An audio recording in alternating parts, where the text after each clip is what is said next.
Okay, let me ask you this.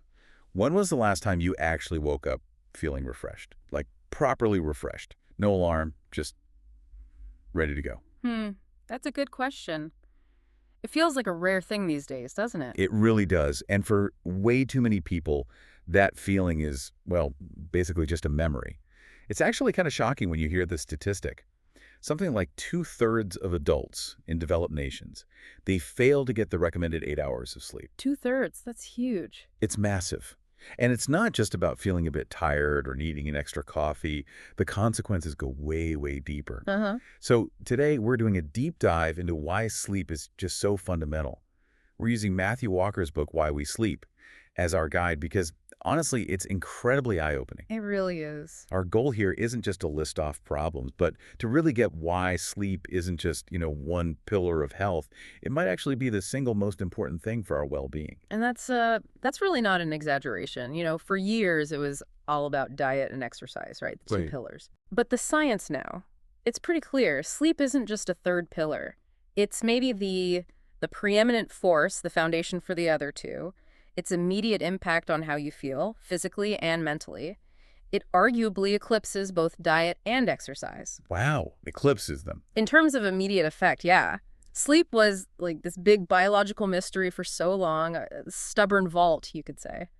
But science is finally cracking it open. Okay. And what we're finding is that it's critical for pretty much every single biological function. Everything.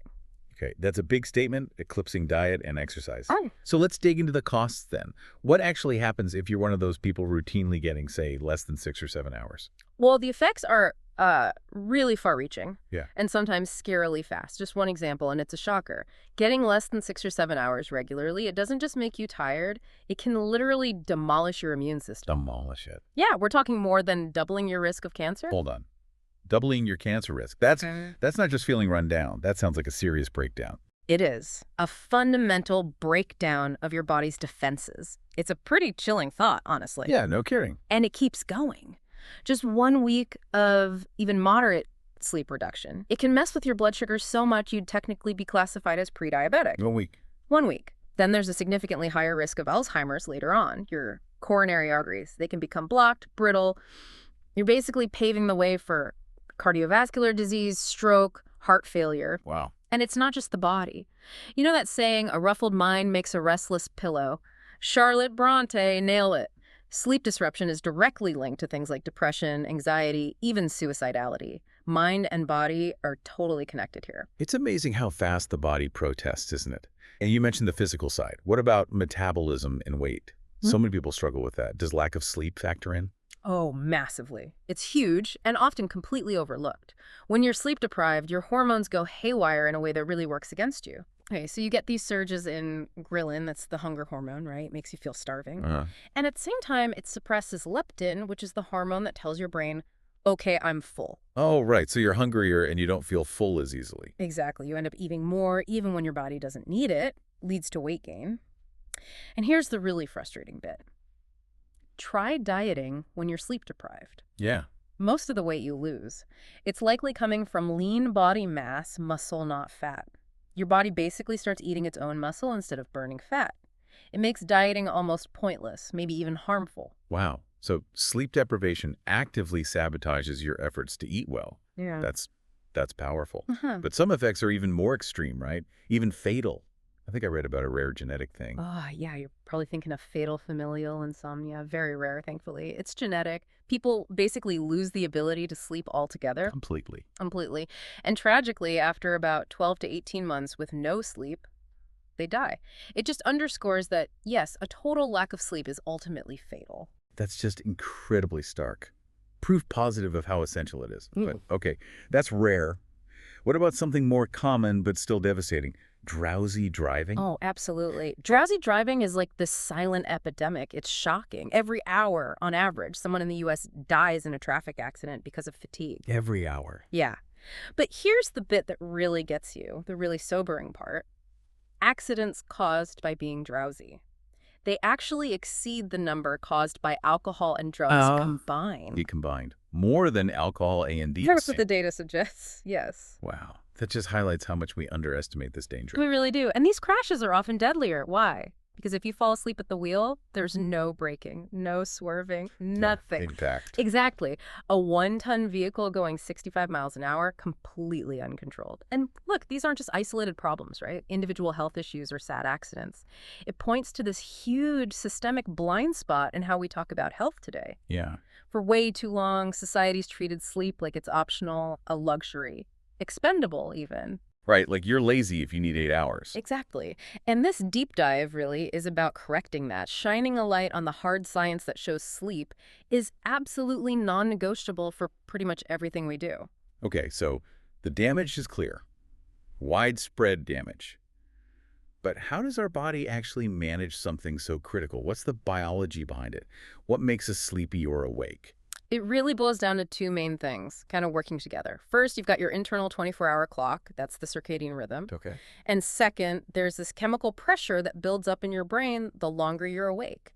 That's mainly driven by a substance called adenosine. That internal clock, the circadian rhythm, it's fascinating because it comes from within us, right? It's not just reacting to the sun. Exactly. It's endogenous, self-generated. This was actually figured out way back in 1729.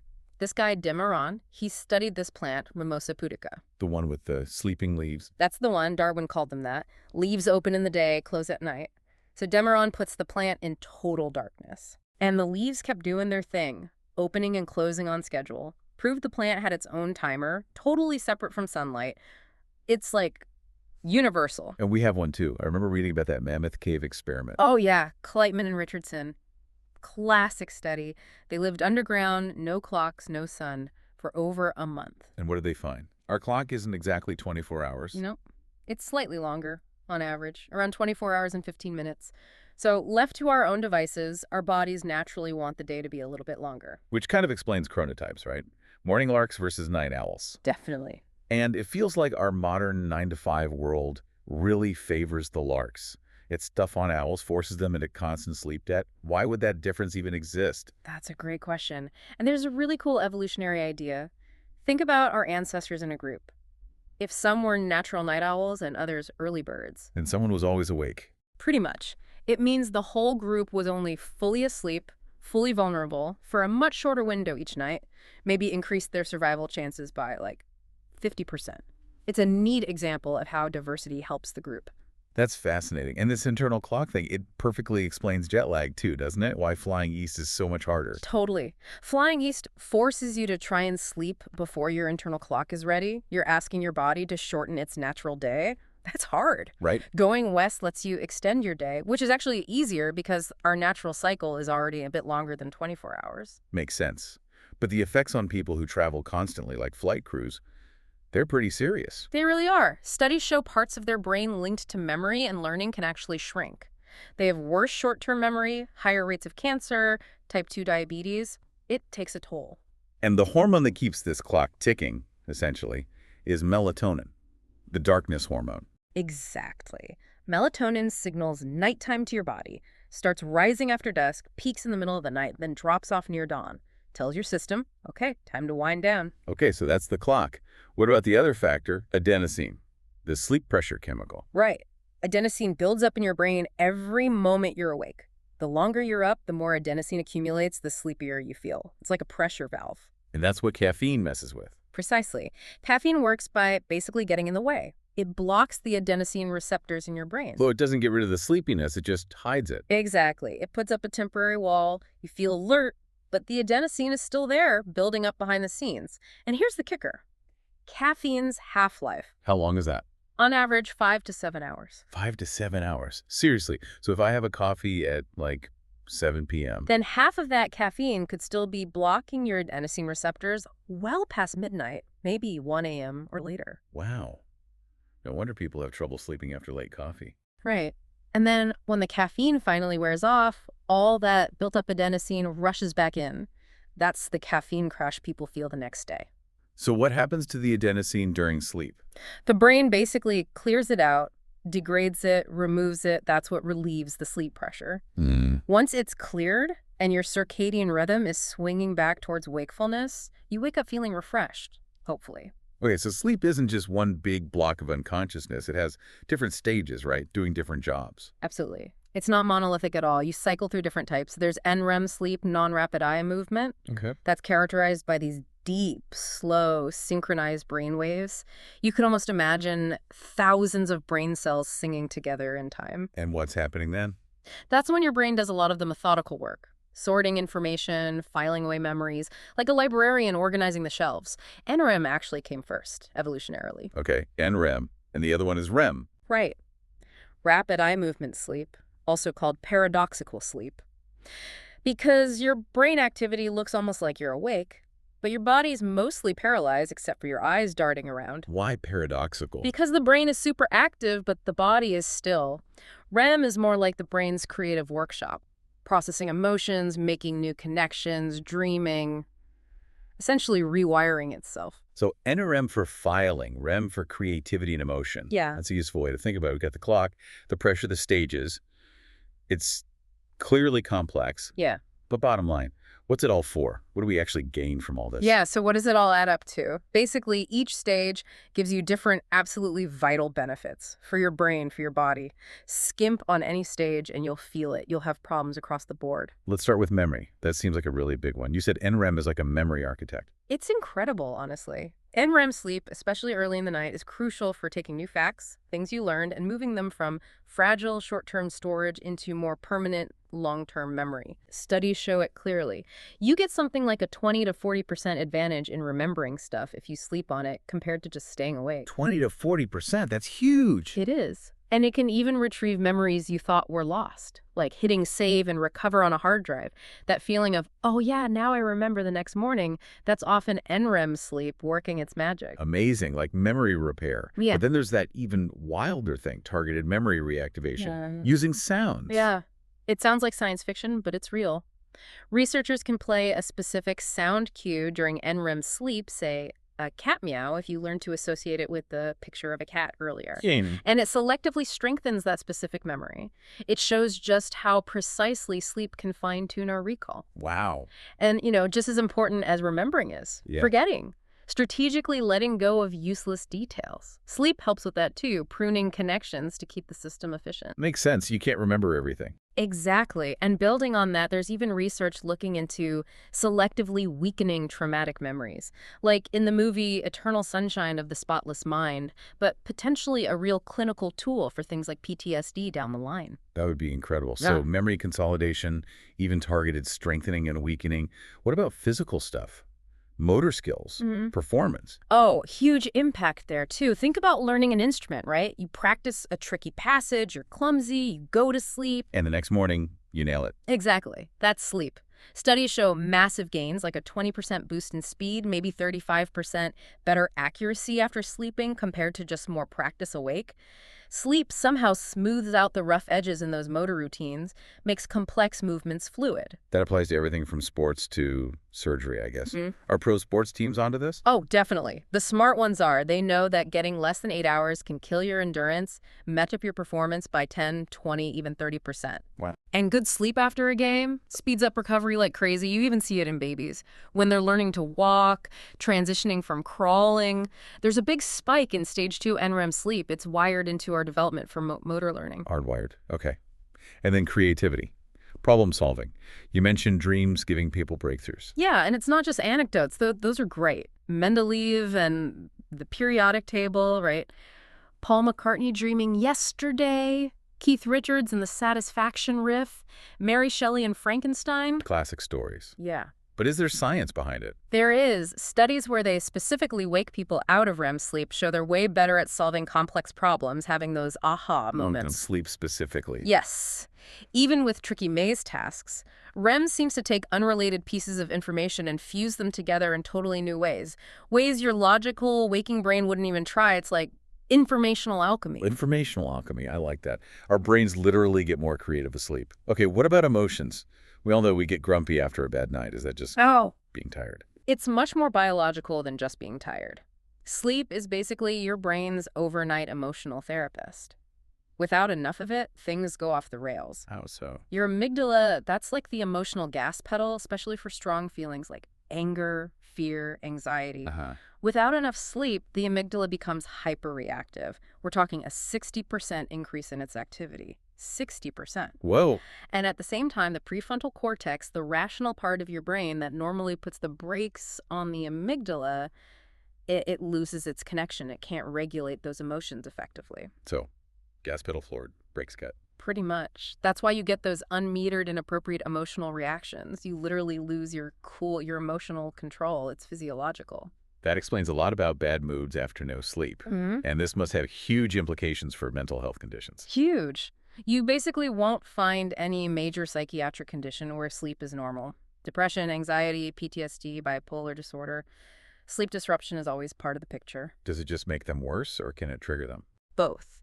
But, yes, a severe lack of sleep can actually cause a manic or depressive episode in someone with bipolar disorder.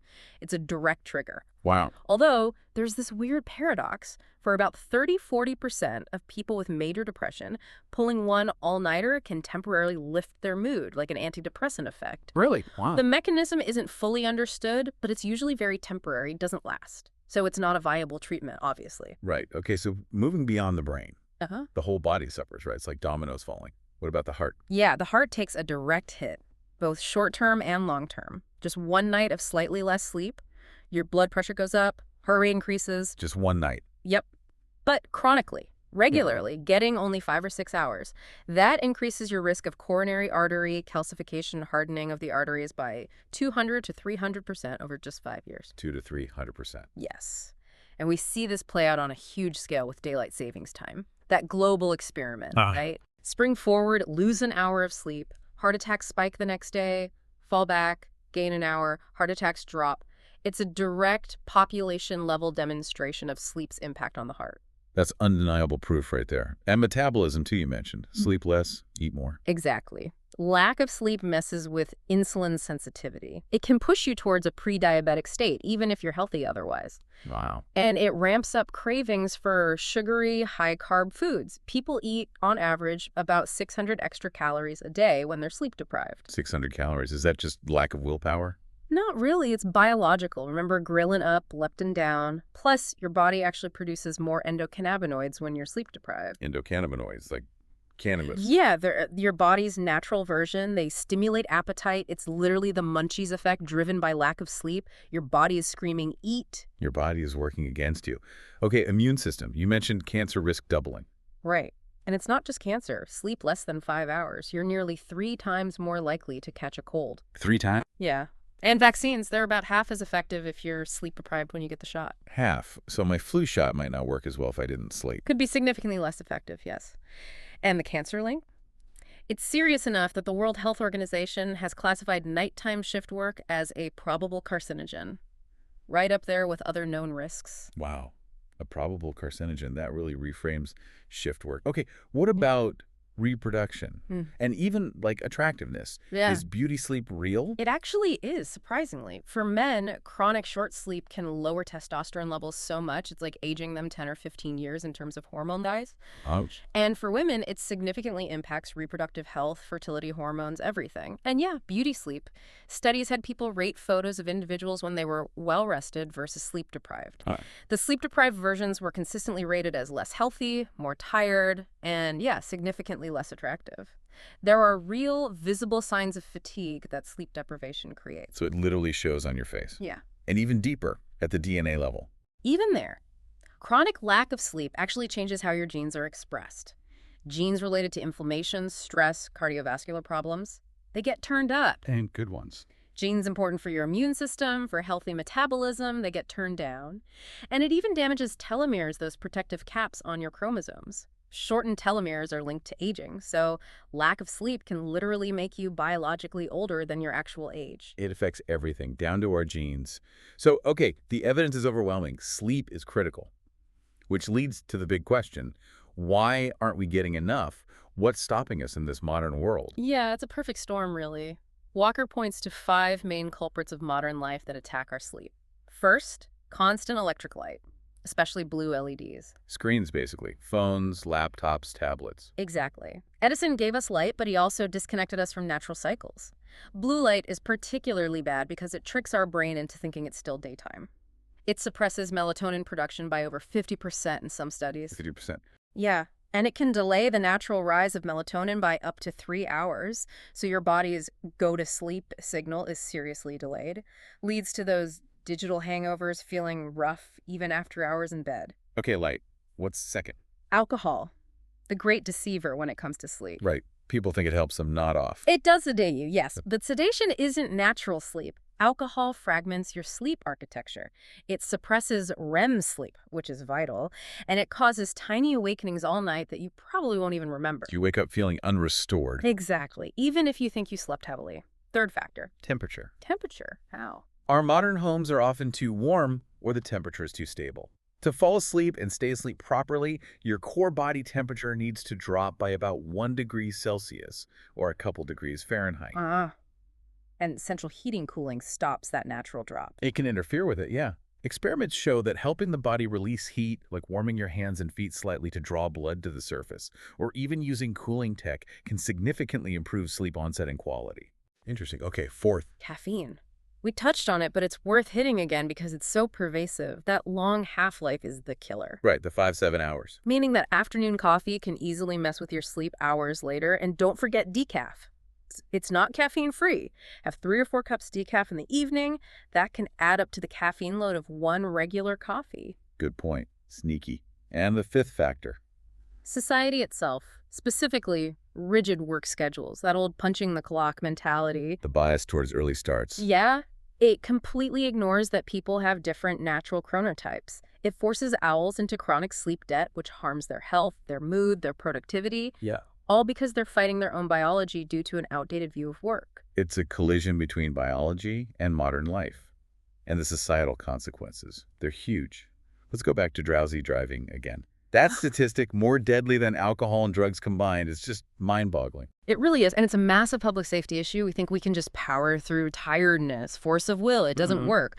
Your brain will eventually force you to sleep, even for a microsecond. And behind the wheel, that's all it takes. So the message is simple. If you're drowsy, stop driving. Pull over. Absolutely. It is never worth the risk. Never. And for businesses, it's not just about sleeping employees. It hits the bottom line, right? Massively. That $411 billion cost to the U.S. economy annually, that's huge. Over 2% of GDP wiped out by insufficient sleep. Wow. And it's not just about workers being slow. It's less creativity, less motivation, worse decision-making, even less ethical behavior, more dishonesty. Seriously? Less ethical? Studies suggest so, yeah. Which is why smart companies like P&G, Goldman Sachs are actually starting sleep programs. They get it. Rested employees are better employees. Sound sleep is sound business. Okay, what about schools?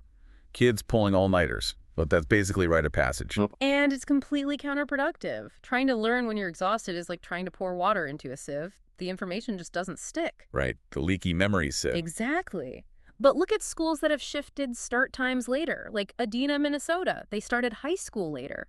Kids got almost an hour more sleep on average. And the results? SAT scores went up significantly, attendance improved, fewer behavioral issues, less substance abuse. It's a clear win-win. And it especially helps kids from lower income families who often have less control over their schedules. Such clear benefits, which makes the situation in healthcare, especially medical training, even more baffling. Yes. Yeah, Walker calls it the inhumane use of sleep loss, and it has lethal consequences. The tradition of excessively long shifts, tragically, goes back to William Halsted, a brilliant surgeon who was also addicted to cocaine to stay awake. Oh, wow. That's where it started. That's a big part of the historical precedent. And the stats now, they're terrifying. 1 in 5 medical residents admits to making a serious error due to fatigue. 1 in 20 admits their fatigue contributed to a patient's death. 1 in 20 kill a patient. Yeah. Because they're too tired. Yes. And yet, despite overwhelming evidence from Europe and elsewhere showing shorter shifts improve patient safety and resident well-being, there's still this resistance, this "we suffered so you should too" mentality, or just plain denial. My mind is made up, don't confuse me with the facts. Yeah. It's shocking when lives are at stake. Even in places like military interrogation using sleep deprivation. It seems counterproductive too. Totally counterproductive. Besides being inhumane, depriving someone of REM sleep, especially, it can literally induce psychosis, paranoia, hallucinations. Memory goes completely haywire. So you don't get reliable information. Not at all. Walker argues REM sleep is basically what stands between rationality and insanity. A sleep-deprived brain isn't rational or reliable. It's a flawed tactic. Okay, so the problems are huge, systemic, but there's hope, right? Ways to push back, reclaim sleep. Technology got us into this mess. Maybe it can help get us out. It absolutely can. Think about smart home tech. Imagine lights that automatically dim and shift color temperature in the evening to support melatonin. Thermostats that create a subtle cooling profile overnight. Like what NASA does on the space station. Exactly. They use sophisticated lighting to regulate astronaut sleep cycles, and it drastically cut down on errors. When that tech becomes more affordable for homes, it can make a huge difference, automatically optimizing our sleep environment. And wearables. Personal data. Huge potential there, too. Imagine your fitness tracker data feeding into an app that tells you the absolute best time for you to get your flu shot for maximum effect based on your sleep quality. Whoa. Or warns you, hey, your sleep patterns lately put you at higher risk of an accident today. It's about giving people personalized insights from their own data to make smarter choices about sleep. Knowledge is power. But the most fundamental solution seems to be education, which you said is basically non-existent right now. It's shocking, isn't it? 0% of people surveyed in developed nations remembered getting any education about sleep in school. We teach kids about brushing their teeth, eating veggies, looking both ways before crossing the street, but nothing about the biological necessity that underpins all of that. So we need public health campaigns, lessons in schools. Absolutely. We need to create what Walker calls familial transmission of sleep appreciation. Make it normal, understood, prioritized from childhood, so future generations don't grow up thinking sleep is optional or lazy. And at a policy level, flexible work, better hospital. Yes. Flexible shifts to accommodate chronotypes, letting owls work 11 to 7 instead of 9 to 5 if possible. Quieter hospitals with fewer disruptive alarms, smarter scheduling of tests to protect patient sleep. These things could massively improve outcomes and reduce costs. It needs action on all levels: individual, technological, educational, societal. It really comes back to that core message from Why We Sleep, doesn't it? Sure. Sleep isn't a luxury. It's not just a pillar of health. It's the foundation. Everything else rests on it. It truly is, and it's time we started treating it that way. Time to reclaim our right to a full night's sleep without feeling guilty or embarrassed about it. It's probably the most potent health elixir we have access to, totally natural, totally free, just needs our time and respect. So here's something to think about. What would it actually feel like, day to day, to be truly awake? To be infused with, the deepest sense of well-being just by consistently giving yourself the gift of full restorative sleep? Maybe that's something worth exploring for yourself.